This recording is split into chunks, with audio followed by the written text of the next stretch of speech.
रहे हैं CNBC आवाज।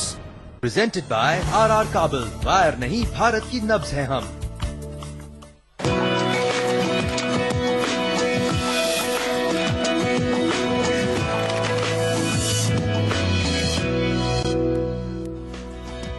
नमस्कार, इंडिया रियल एस्टेट गाइड में आपका बहुत बहुत स्वागत है। आपके साथ मैं हूं विपिन भट्ट।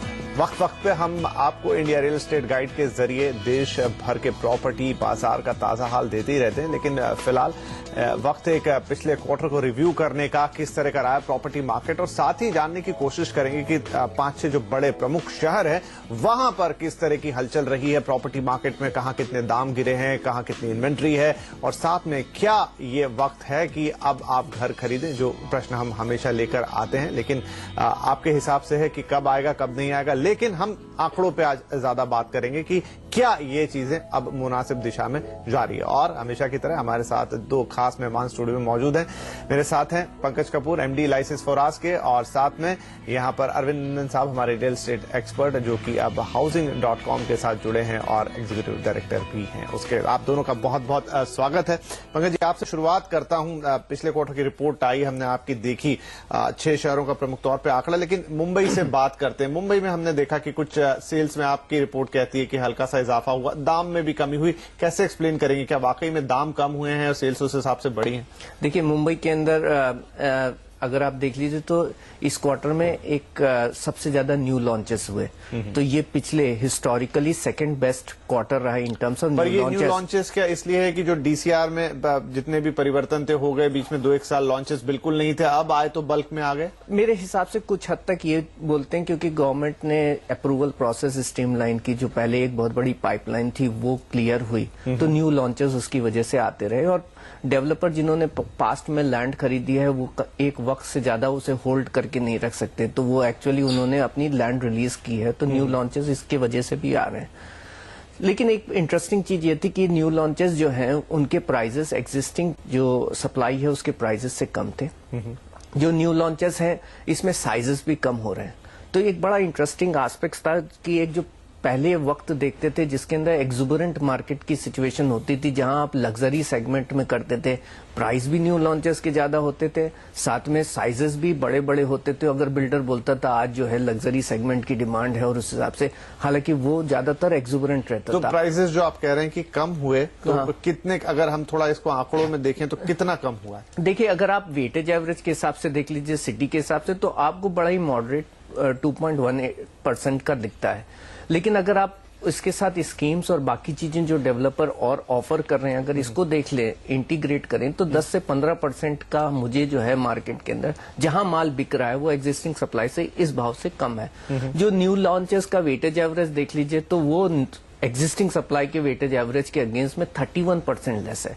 तो ये बता रहा है कि आउटस्कर्ट्स में चीपर लोकेशंस में ज्यादा सप्लाई आ रही है, छोटे साइजेस के घरों की सप्लाई ज्यादा आ रही है, और कम भाव पे सप्लाई आ रही है। तो उस हिसाब से देख रहा है तो एक तरीके से ट्रांजिशन फेज में मार्केट जा रहा है। आज हम एंड यूजर के बजट को मीट करने की कोशिश करता हुआ ये मार्केट दिख रहा है, और इसी के कारण जो है हमें क्वार्टरली के बेसिस के ऊपर थोड़ा इम्प्रूवमेंट लगता है। लेकिन हम वो भी नहीं बोलेंगे कि हम मार्केट एक बड़े सुधार वाली सिचुएशन पे आ गए और यहाँ पे सब चीज ठीक हो गई, क्योंकि आज भी अगर आप देख लीजिए तो न्यू लॉन्चेस आज अगर 18-17 यूनिट के आए, तो उसके अगेंस्ट मेरा ऑफ टेक केवल 12,000 यूनिट हुआ, तो इन्वेंट्री बढ़ गई। अभी भी हाई है, 40 महीने से ऊपर की। नंदन जी की राय यहाँ पर लेते हैं। अरविंद जी, जैसा आंकड़े बता रहे हैं यहाँ पर पंकज जी की रिपोर्ट में कि नए लॉन्चेस भी आ रहे हैं काफी सारे, उसका एक कारण जो हमने कहा 2 साल तक सप्लाई लाइन शायद थोड़ी चौक रही। उसके अलावा अगर वेटेड एवरेज जो है करीब 30% के आसपास का बता रहे हैं जहां पर दाम नीचे आए, तो क्या वाकई में एक टर्न अराउंड अब हमें मार्केट में दिखना शुरू हो गया जिसकी आप और हम लगातार बात करते रहे? इसके इंडिकेशंस तो हैं, टर्न अराउंड एक्चुअली आ गया है कि नहीं, मेरा ख्याल है थोड़ा एक क्वार्टर इंतजार के बाद बिल्कुल क्लियर हो जाएगा। पर जैसा इन्होंने भी इनकी रिपोर्ट ने आंकड़े बताए हैं, और जनरली जो मार्केट में दिखाई पड़ रहा है कि धीरे धीरे लॉन्चेस आ रही हैं, इन्वेस्टर्स भी अब धीरे, इन्वेस्टर से मेरा मतलब एंड यूजर भी है, वो भी अब मार्केट में लौटने की तैयारी कर रहे हैं, और इसका एक बहुत बड़ा सूचक जो हाउसिंग लोन के आंकड़े हैं उससे भी मिलता है। तो कुल मिला के ऐसा लगता तो है कि लोग अब मार्केट को मुनासिब समझ रहे हैं, लगता है मौसम ठीक हो रहा है, लेकिन क्या कम्प्लीटली ठीक हो गया है, ये मेरा ख्याल है थोड़ा 2-3 महीने के इंतजार के बाद बिल्कुल क्लियर हो जाएगा। मुझे याद पड़ता है हमने करीब 1-1.5 महीना पहले आपके ही कार्यक्रम में चर्चा की थी कि ये हो सकता है जून तक हमें देखना पड़ जाए कि मार्केट का क्या रुख है और उसके बाद फिर ये स्थिति क्लियर हो जाएगी। तो मुझे लगता है आज भी वो स्थिति, वो बयान बरकरार है। जून तक परिस्थिति काफी हद तक क्लियर हो जाएगी और इंडिकेशंस तो हैं, इशारे तो हैं कि लगता है कि मार्केट अब धीरे धीरे वायबल बन रहा है। तो मैं सहमत हूं जो पंकज जी कह रहे हैं इससे कि काफी हद तक लगता है मार्केट तैयार है, थोड़ा इंतजार करके अभी देखना बाकी है। दूसरा इंडिकेशन जो हमको मिलता है वो दिल्ली एनसीआर से मिलता है। मैं देख रहा हूं शायद आपकी रिपोर्ट में दिल्ली एनसीआर की इन्वेंट्री सबसे हाई है, 70 महीने से ऊपर की इन्वेंट्री है। वहां की क्या स्थिति है, क्या वहां पर भी दाम नीचे की तरफ आते हुए दिख रहे हैं?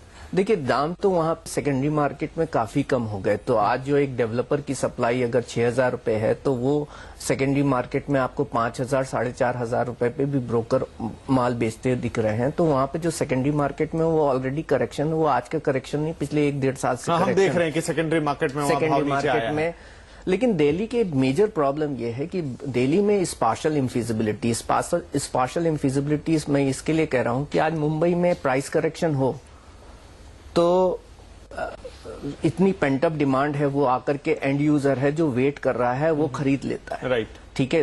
अनअफोर्डेबिलिटी एक मेजर कंसर्न है। दिल्ली में जो मार्केट है वो सप्लाई उन वेक्टर्स पे है जहां पे हैबिटेशन हो नहीं सकता, जहां इंफ्रास्ट्रक्चर है नहीं और सोशल फैब्रिक नहीं है। तो एक्चुअली वो मार्केट की डिपेंडेंसी इन्वेस्टर्स के ऊपर ही रही ज्यादातर, क्योंकि आज इन्वेस्टर्स का पार्टिसिपेशन है नहीं, एंड यूज उस प्रॉपर्टी का आज भी नहीं हो सकता। कोई जाकर के आज उन घरों पे रह नहीं सकता। कई सारी प्रॉपर्टीज जो रेडी हो गई हैं लेकिन वहां आज भी कोई नहीं रह रहा है। तो जो स्पार्शल इनफिजिबिलिटी की आज उस प्रॉपर्टी का एंड यूज नहीं हो सकता, इसके कारण एनसीआर का मार्केट में रिकवरी नहीं हो रहा है, डिस्पाइट वहां पे करेक्शन हो गया। और करेक्शन फेज में इन्वेस्टर्स का पार्टिसिपेशन इतना होता नहीं। इन्वेस्टर एक राइजिंग मार्केट में पार्टिसिपेट कर रहा है। तो आज इन्वेस्टर्स जो वहां पे इन्वेस्ट करते थे, कुछ लोग जो अटक गए हैं, जो एग्जिट नहीं कर पा रहे हैं, और दूसरे ये हैं जो उसमें प्राइस में राइज नहीं देखते हैं। वो ये देखते हैं कि यहाँ पे तो भाव के ऊपर प्रेशर ही बना हुआ है। तो जब इस तरीके के माहौल होता है तो इन्वेस्टर्स का पार्टिसिपेशन कम होता है। एंड यूजर क्योंकि सप्लाई उसको क्वालिफाई नहीं करती कि उस प्रॉपर्टी को जो है करीब 50-55% सप्लाई ऐसी है जो अनहैबिटेबल है। तो यहाँ पर अरविंद जी आपसे पूछना चाहूंगा कि जिस तरह से पंकज जी कह रहे हैं कि एक तो इनएबिलिटी, आप जाके रह नहीं सकते, इस तरह का फैक्टर है, लेकिन उसका जो एक असर आना चाहिए बाकी की प्रॉपर्टी पे, माल आपका बिक नहीं रहा है, इन्वेस्टर्स भी भाग रहे हैं, तो क्या जो दूसरी हैबिटेबल जो प्रॉपर्टी है क्या वहां पर दाम नीचे आता हुआ दिखेगा हमें? नहीं, मैं नहीं समझता कि सिर्फ इस वजह से वहां पर दाम नीचे आ जाएंगे। देखिए, दिल्ली एक बहुत बड़ा शहर है। अगर पूरा एनसीआर ले लें, 34-35 हजार स्क्वायर किलोमीटर का उसका टोटल एरिया है, ज्योग्राफिकल एरिया। जो इतना बड़ा शहर होता है या इतनी बड़ी जो अर्बन एग्लोमरेशन होती है, उसमें आपको करीब करीब समझ लीजिए 15 से 20 किलोमीटर के रेडियस में आपको हर जगह एक एक वर्क सेंटर चाहिए या कोई इकोनॉमिक सेंटर चाहिए। वो आपके पास है नहीं। या तो आप दिल्ली का जो सेंट्रल एरिया है या सदर्न एरिया है वहां कुछ है, गुड़गांव है, ईस्ट में चले जाएं तो एक नोएडा का एक हिस्सा है जो कि आप कह सकते हैं एक तरह का इकोनॉमिक सेंटर, इसके अलावा है नहीं कुछ। तो जब तक ये अनइवननेस बैलेंस नहीं होगी तब तक सिर्फ इस वजह से कि नोएडा में बहुत दूर जाके हजारों यूनिट बन गए हैं और नहीं ऑक्यूपाई हो रहे हैं तो लोग दूसरी जगह रहने लग जाएं, ये हो नहीं पाएगा मुझे लगता है। तो बहुत मिनिमम सा इम्पैक्ट आ सकता है, वो भी इन्वेस्टर मार्केट का इम्पैक्ट आ सकता है। मतलब जो गुड़गांव या नोएडा के जो महंगे सेक्टर है, आपको लगता है कि वहां दाम अभी भी जहां है यथावत ही रहेंगे, बड़े भले ही ना, लेकिन आपको बहुत मॉडरेशन होता हुआ वहां दिखाई नहीं देगा। बिल्कुल बिल्कुल, तो मैं यही बात कह रहा हूं। तो ऐसा नहीं है कि इस वजह से दाम दूसरी जगह पर उसका इम्पैक्ट आ जाएगा। इन्होंने जो बात कही वो बहुत सही है। जैसे नोएडा का एग्जाम्पल ले लीजिए, नोएडा बहुत बृहद दायरे में फैल चुका है, इतनी ज्यादा वहां पे सप्लाई आ गई है कि या तो 50% स्टॉक बिका है, 50% खाली पड़ा है, या कुछ नहीं बिक रहा है। जो बिका है वो इन्वेस्टर्स ने लिया हुआ है, तो उसका पर्पस नहीं सॉल्व हुआ। उसका एक बहुत बड़ा रीजन यही है कि उतनी दूर जाकर जहां इंफ्रास्ट्रक्चर नहीं है, जहां वर्क एरिया नहीं है, वहां कोई कैसे रह सकता है। तो जब तक ये इम्बैलेंस नहीं ठीक होगा, जिसको ये स्पेशल इम्बैलेंस कहते हैं, आई एग्री विद दैट, तो जब तक ये नहीं होगा तब तक आप इस चीज को कम नहीं कर पाएंगे। उसके लिए बेहद जरूरी है कि या तो जहां वर्क सेंटर्स है वहीं पर आपको पॉपुलेट करते जाएं, आप हैबिटेशन बनाते जाएं, पर उसकी एक लिमिट है, उसकी एक सीमा है। या तो जहां नहीं है वहां पर आप दोबारा शुरू करिए कोई काम। एक चीज जस्ट सब्सटेंशिएट करूंगा कि बहुत अच्छी बोली इन्होंने कि दिल्ली के अंदर एक सबसे बड़ी बात यह है कि हमारे पास बहुत ज्यादा लैंड है और लिमिटलेस लैंड है। अगर आप देखिए कि अगर गवर्नमेंट अपने रिस्ट्रिक्शन ना लगाए तो बहुत ज्यादा अवेलेबल है। आज भी 44,000 स्क्वायर किलोमीटर के अंदर एनसीआर फैला हुआ है। नोएडा के अंदर भी अगर डेवलप नोएडा देख लीजिए तो सेक्टर 18 से लेके सेक्टर 32 तक पहुंचा है और अगर आप रेडियस देखिए तो कुछ 7 से 8 किलोमीटर के रेडियस के अंदर फैला है। लेकिन जो सप्लाई है वो बढ़ती चली जा रही है।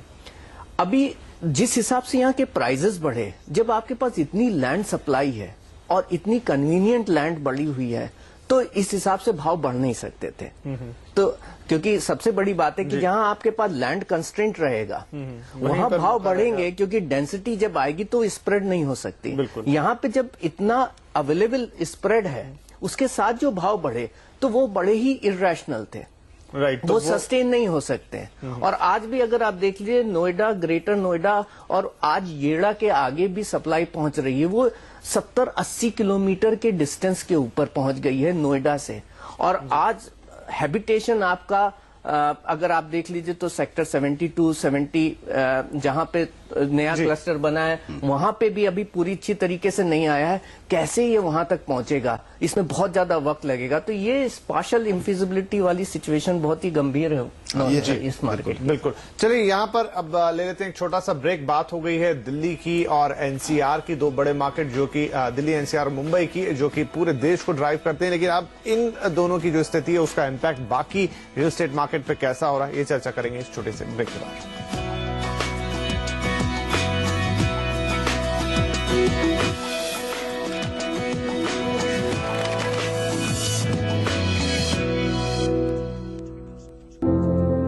जब खबरों के कारोबार में आपको कारोबार की खबरें ईमानदारी से लानी हो तो काम आसान नहीं होता। हमारी तैयारी भी जरूरी है ताकि हम आपको तैयार कर सकें हर उस खबर के लिए जिसका असर आप और आपके प्रॉफिट पे पड़ता हो। पूछने पड़ते हैं खुद से कई सवाल ताकि आपके हर सवाल का जवाब दे सके हम। CNBC आवाज 10 सालों से देश का नंबर 1 बिजनेस चैनल। ये है नटखट लाल, इनका स्टाइल है कमाल, ये चलते अपनी चाल। पर मिस्टर नटखट लाल, आपका ये टैलेंट अनदेखा रह गया तो? इसलिए आज ही रजिस्टर कीजिए अपना नाम GoDaddy.com पर। इंटरनेट पर पहचान बनाओ, दुनिया को दिखाओ। GoDaddy। एक तरफ कहते हैं कि first impression is the last impression, और दूसरी तरफ कहते हैं कि अंत भला तो सब भला। हमारे साथ शुरुआत भी अच्छी और आखिर भी जबरदस्त। करिए अपने ट्रेडिंग डे का पहला और आखिरी सौदा सिर्फ CNBC आवाज के साथ। घर से दूर एक और घर जो आपके साथ चलता है, कभी 4 पहियों पर, कभी 2 पहियों पर। ट्रैफिक सिग्नल हो या हाईवे, या फिर शहर से दूर एक नया सफर।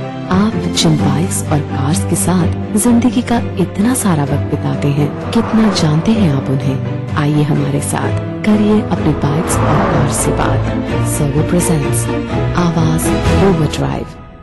आवाज overdrive presented by Servo. Add Servo add life. हर रंग में ख्वाबों सी खूबसूरती समाए, देखे जो कोई तो बस देखता ही रह जाए। निगाहें बस तुझ पर थम सी जाएं। Jet Mani ornaments Varanasi, royal jewellery from royal culture.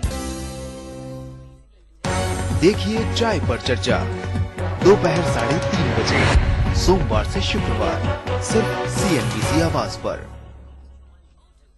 India बड़ी तेजी से आगे बढ़ रहा है और तरक्की के इसी सफर को आगे बढ़ाते हुए आवाज लाया है देश का पहला इन्वेस्टर क्लब, जहां मिलेगी आपको एक्सपर्ट एडवाइस और अपने इन्वेस्टमेंट से जुड़े हर सवाल का जवाब। वहीं कुछ चुनिंदा इन्वेस्टर्स को मिलेगा मौका हर हफ्ते एक्सपर्ट से लाइव इंटरैक्ट करने का। पार्टिसिपेट करने के लिए SMS करें AIC स्पेस आपका नाम 51818 पर, या आप अपना सवाल रिकॉर्ड करके हमारे ट्विटर या फेसबुक पेज पर भी पोस्ट कर सकते हैं। आवाज इन्वेस्टर क्लब, इन वक्त पर सिर्फ CNBC आवाज पर।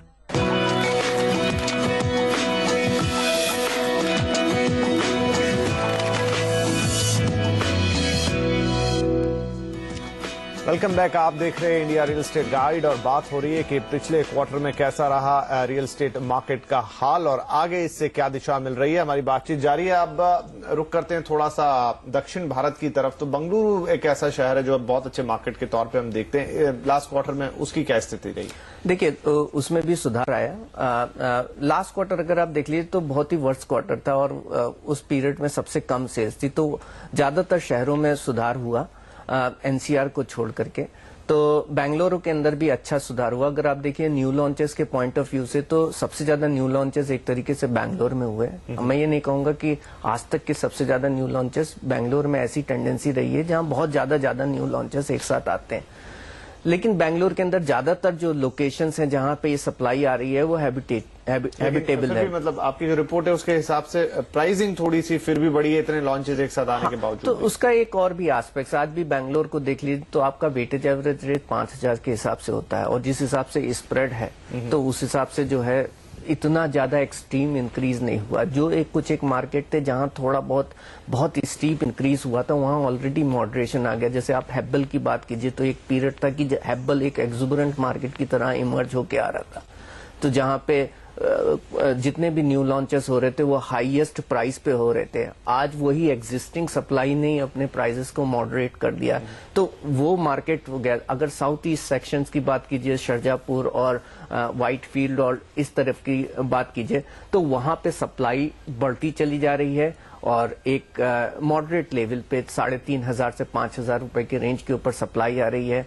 आपके इकोनॉमिक हब से इंटरेक्ट करती है वो वाली सप्लाई, तो एब्जॉर्प्शन भी अच्छा है जी। इसके साथ बेंगलोर के अंदर अगर आप देख लीजिए बेंगलोर में कमर्शियल ऑफिस का एब्जॉर्प्शन भी सबसे अच्छा रहा जी। कमर्शियल पे मैं इसको कमर्शियल से जोड़ना चाहूंगा। अरविंद जी आपके पास आता हूं कि जो बात कर रहे हैं कमर्शियल एब्जॉर्प्शन, हमने थोड़े दिन पहले भी ये बात सुनी थी कि बेंगलोर में शायद पिछले 4-5 सालों का सबसे बेहतर कमर्शियल ऑब्जॉर्प्शन अभी पिछले 2-1 क्वार्टर में देखने को मिला है। तो आपको लगता है इसी का इम्पैक्ट अब हाउसिंग पे भी दिख रहा है, लॉन्चेस भी ज्यादा आ रहे हैं और प्राइस भी थोड़ा सा ऊपर गया है?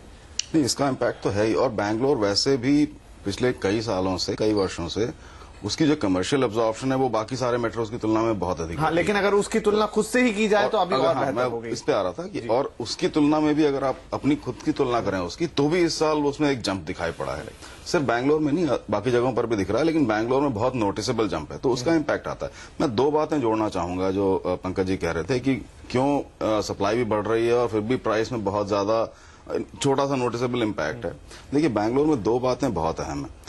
एक तो ये कि बैंगलोर में इतने माइक्रो मार्केट्स हैं जो या तो अभी तैयार हो चुके हैं या और नए तैयार हो रहे हैं, वो एक तरह से बाकी सारे मार्केट से बहुत ज्यादा हैं। बॉम्बे में बहुत कम नए माइक्रो मार्केट्स बचे हैं, लेकिन बैंगलोर में हर 3-4 साल में कोई ना कोई नया माइक्रो मार्केट तैयार हो जाता है रेजिडेंशियल के पॉइंट ऑफ व्यू से। दूसरी बात यह है कि आप ये अगर नोटिस करें एक ट्रेंड पिछले कुछ सालों का, तो बैंगलोर में भी जो एवरेज अपार्टमेंट साइज है वो धीरे धीरे अब श्रिंक हो रहा है। तो इन दोनों बातों को अगर रख के देखिए तो अपने आप ही जो एक प्राइस का अपवर्ड प्रेशर है वो थोड़ा सा थम जाता है। तो ये बहुत अच्छा इंडिकेशन है उस मार्केट के लिए। कमर्शियल से अगर इसको जोड़ के देखें, देखिए भारत के जो 8 बड़े शहर हैं उनमें से एक बैंगलोर ही ऐसा शहर है जहां पर commercial space to residential space का रेशियो आज भी लगभग इंटरनेशनल अच्छी सिटीज के बराबर का है। बाकी सब जगह बॉम्बे में, दिल्ली में, कलकत्ता में तो बहुत ही खराब हालत है। पर हाउस होल्ड जो ऑफिस स्पेस मिलता है वो 25 से 30 स्क्वायर फुट रह गया इन शहरों में, जबकि बैंगलोर आज भी 60-70 के बीच में है, जो कि एक डिसेंट स्टैंडर्ड माना जाता है। तो एक बड़ा बैलेंस वाला शहर है आज भी। हालांकि ये नहीं कह सकते कि बना रहेगा, जिस तरीके से वहां इतना भारी इन्फ्लक्स हो रहा है कहीं वो बिगड़ ना जाए बैलेंस, लेकिन आज बैंगलोर की सबसे ज्यादा बैलेंस स्थिति है। फटाफट चेन्नई को भी छू लेते। चेन्नई का हाल कैसा रहा? हालांकि बहुत ही डाउन टू अर्थ टाइप का मार्केट है। तो अगर देख लीजिए तो सारे साउथ इंडिया मार्केट जो है ना एक प्राइस के हिसाब से पीक कर गए। बैंगलोर के अंदर कमर्शियल एब्जॉर्प्शन की वजह से अच्छा दिख रहा था, जो चेन्नई के अंदर नहीं दिखाई दिया। चेन्नई जो है मार्केट की सेल्स भी डाउन रही, प्राइस भी ज्यादा नहीं बढ़ा, तो मंथ्स इन्वेंट्री इस हिसाब से बढ़ती हुई नजर आ रही है। और वहां पे भी हमें कुछ माइक्रो मार्केट्स में आज प्राइस करेक्शंस होता हुआ दिख रहा है। इट इज नहीं कि ब्रॉड बेस्ड है, हर जगह पे करेक्शंस हैं, लेकिन मार्केट में प्राइसिंग प्रेशर है और सिटी की कन्वीनियंस बहुत है। वो आज भी मार्केट है जहाँ पे छोटे छोटे डेवलपर्स मार्केट को कंट्रोल करते हैं। वो लार्ज डेवलपर्स के लार्ज प्रोजेक्ट्स तो हैं ही हैं, no frill project, no frills projects होते हैं और हैबिटेबल लोकेशंस पे होते हैं, और वो जब प्राइस को कंट्रोल रखते हैं, और साथ में सिटी की कन्वीनियंस और एफिशिएंसीज बहुत अच्छी है।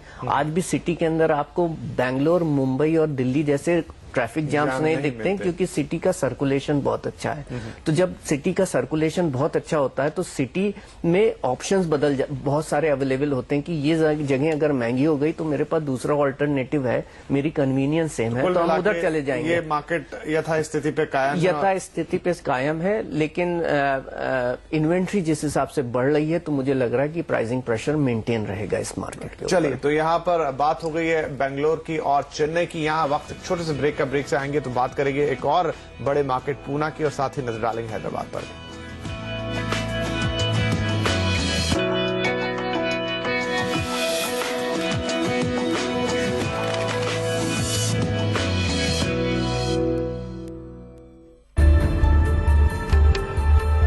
एक तरफ कहते हैं कि first impression is the last impression,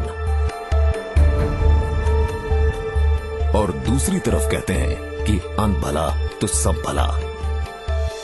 हमारे साथ शुरुआत भी अच्छी और आखिर भी जबरदस्त।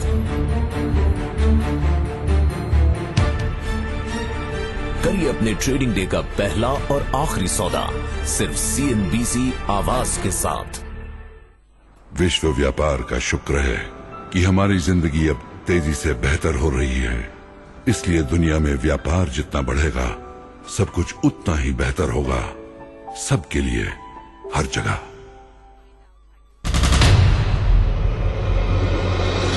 सही प्रोडक्ट, सही दाम और सही सर्विस, ये हर कंज्यूमर का हक है।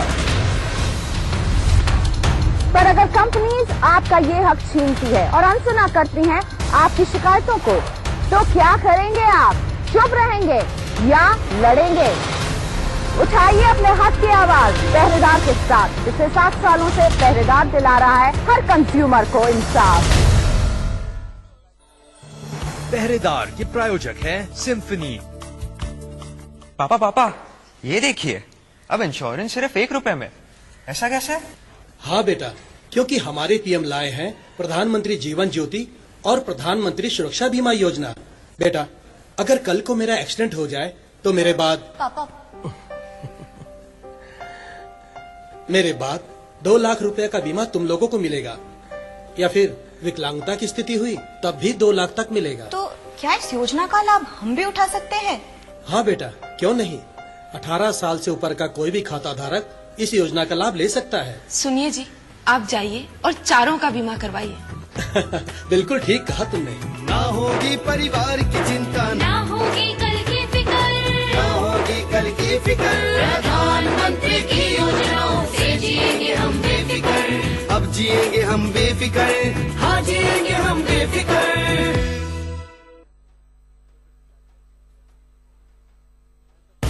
दिन भर की भाग दौड़ में अब नहीं मिस होगी आपके काम की खबर। एक superfast news show, market, business, politics, consumer और लाइफस्टाइल। दिन की हर खबर सिर्फ आधे घंटे में। फ्लैश न्यूज हर रोज रात 8 बजे सिर्फ CNBC आवाज पर। बिट्टो, मम्मी ने बोला था ना दीवारें खराब मत करना, सुनते नहीं हो तुम। आपसे भी शुक्ला अंकल ने कहा था बंगला बनवाते समय डॉक्टर फिक्सिट से वाटर प्रूफिंग जरूर करवा लेना। छत की हालत देखिए, हाँ? और ये बाथरूम देखा आपने? सुनते नहीं हो? दोबारा सुन लो। घर बनवाते वक्त वाटर प्रूफिंग के लिए सिर्फ डॉक्टर फिक्सिट इस्तेमाल करना। ओके बेटा।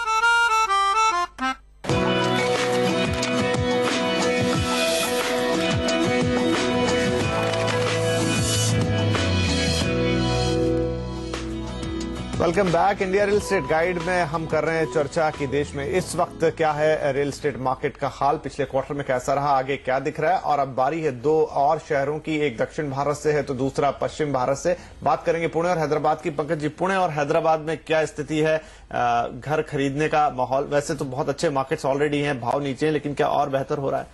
पूना थोड़ा मुझे लग रहा है कि पिछले साल से ये जो साल है, तो अगर आप 3 साल का देख लीजिए तो 2013 में 2012 में बहुत अच्छा था, 2013 में डाउन हो गया, 2014 और 15 में फिर से उभरता हुआ नजर आ रहा है। और इस वक्त का सबसे एफिशिएंट मार्केट अगर आप देख लीजिए, प्राइस राइजेस वहां पे भी बंद हो गए, कहीं पे भी प्राइस राइज नहीं हो रही, लेकिन सेल्स में थोड़ा बहुत सुधार है। मंथ्स इन्वेंट्री वाइज सबसे अच्छा मार्केट है। हैदराबाद मार्केट जो है वो रिकवर नहीं कर रहा है, मैं भी नहीं समझ पा रहा हूँ क्यों नहीं रिकवर कर रहा है। बहुत ज्यादा एफिशिएंट है मुझे लगता है, बहुत ज्यादा एफिशिएंट मार्केट है, बहुत ज्यादा एफिशिएंट मार्केट है। पॉलिटिकल प्रॉब्लम ठीक होगी तो बहुत बड़ी रिकवरी आएगी, ऐसा कुछ हुआ नहीं। वो ऐसा नहीं हो रहा है, तो जो होना चाहिए वो नहीं हो रहा है। और बट फिर भी एक वो शहर है जो इंफ्रास्ट्रक्चरली बहुत ही सुपीरियर है, सर्कुलेशन वाइज बहुत ही सुपीरियर है। यही कारण है शायद कि चीजें थमी हुई हैं। लेकिन फिर भी जो हालांकि पहले हम तेलंगाना की वजह से सोचते थे कि वहां पे रियल्टी में वो एक्सुबरेंस होती हुई और अच्छी वैल्यू है, फिर भी क्यों नहीं बढ़ता हुआ नजर आ रहा है। लेकिन आज भी वो जो चीयर आना चाहिए वो नहीं होता हुआ दिख रहा है। और मेरा शायद ये रीजन ये है कि क्योंकि वहां पे जो फ्लोटिंग एफएसआई दी, उसकी वजह से लैंड प्राइसेस में जो मॉडरेशन हुआ, तो इन्वेस्टर्स को वो अपसाइड नहीं दिखती है।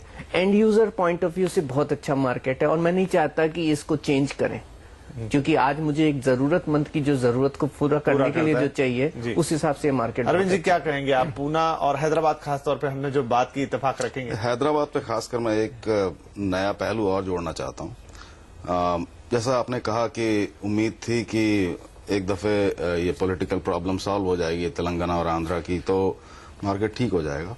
मैं समझता हूँ वो कारण आज भी है, लेकिन ऐसा बहुत कम देखने को मिलता है कि इन्वेस्टर्स का या कॉर्पोरेट्स का कॉन्फिडेंस बहुत नीचे चला गया हो और सिर्फ किसी एक घटना से अगले दिन ही ठीक हो जाए। ऐसा होता नहीं है, इसमें वक्त लगता है। ये वैसी बात हो गई जैसे कई लोग उम्मीद कर रहे थे कि 2014 के इलेक्शन के तुरंत बाद सब कुछ इम्प्रूवमेंट हो जाएगी। समय लगता है, नई पॉलिसीज में नया माइंडसेट तैयार करने में भी समय लगता है। तो हैदराबाद की सबसे बड़ी प्रॉब्लम जो पहले थी अभी भी बनी हुई है कि वहां पर कोई नया कमर्शियल साइड पे बहुत पुश नहीं आ रहा। कमर्शियल साइड पे अगर पुश आता है तो ये सारे पुश भी अपने आप डेवलप हो जाएंगे। 10-12 साल पहले भी जब हैदराबाद में इतना बूम आया था, दैट वाज लेड बाय, वो उसका कारण था कि कमर्शियल पुश बहुत बड़ा था, वो आज भी नहीं हुआ। तो इसलिए हैदराबाद मैं समझता हूँ कि ठीक है फिलहाल, जैसा इन्होंने कहा बहुत अच्छा मार्केट है इन्वेस्ट करने के लिए, एफिशिएंट है शहर अपने आप में, लेकिन उसमें अभी सुधार आने में समय बाकी है। इन्वेस्ट करना चाहें तो बल्कि करना अच्छा होगा, 4-5 साल बाद उसकी स्थिति अच्छी हो सकती है। पूना को अगर देखें तो पूना पे मैं सहमत हूं। एक्चुअली पूना काफी हद तक मुंबई के छोटे भाई की तरह बिहेव करता है, हालांकि सैटेलाइट टाउन नहीं कह सकते, लेकिन पूना एक तरह से मुंबई के लिए शॉक अब्जॉर्बर भी है और मुंबई का उसको ओवरफ्लो भी मिलता रहता है, बेनिफिट। पूना इस समय बहुत अच्छी स्थिति में इसलिए भी है कि पूना में भी 2-3 नए मार्केट्स डेवलप हो रहे हैं। आप देखें जिस भी शहर में जितनी हमने चर्चा की और जिसकी हमने चर्चा नहीं भी की, जैसे अहमदाबाद को ले लीजिए, जिन शहरों में भी नए माइक्रो मार्केट या नए रेजिडेंशियल एरियाज या हैबिटेबल एरियाज डेवलप हो रहे हैं, वहां अपने आप एक बैलेंस दिखाई पड़ेगा। और जहां नहीं हो पा रहे हैं या जहां पर लॉपसाइडेड, जैसे नोएडा में बहुत भारी वेट आ गया है सप्लाई का, वहां हमेशा इम्बैलेंस दिखाई पड़ेगा। तो पूना मैं समझता हूं पूना को इसका फायदा मिलता रहेगा और ये बहुत अच्छी बात है हैदराबाद और पूना के दोनों के लिए। तो अगर ये बना रहे तो बेटर है। मेरे ख्याल से इन्वेस्टमेंट के लिए तो अच्छा टाइम आ रहा है इन शहरों के लिए। चलिए, तो ये एक छोटी सी समरी थी कि क्या कुछ घटा रियल एस्टेट मार्केट में पिछले 3 महीनों में, और इससे सबसे बड़ी बात आगे के लिए दिशा कैसी दिखाई दे रही है। तो हमारे दोनों ही एक्सपर्ट मानते हैं कि चाहे घर खरीदार हो और कुछ पॉकेट्स में या कुछ शहरों में जहां इन्वेस्टर हो, दोनों ही देख रहे हैं उनके लिए आने वाला वक्त कुछ एक्साइटिंग हो सकता है। बहरहाल इंडिया रियल एस्टेट गाइड में आज आपसे यही इजाजत लेंगे। अरविंद जी और पंकज जी, आप दोनों का कार्यक्रम में शामिल होने के लिए बहुत धन्यवाद और आपका भी हमारे साथ इस कार्यक्रम को देखने के लिए शुक्रिया। अगले हफ्ते फिर मिलेंगे, तब तक के लिए नमस्कार।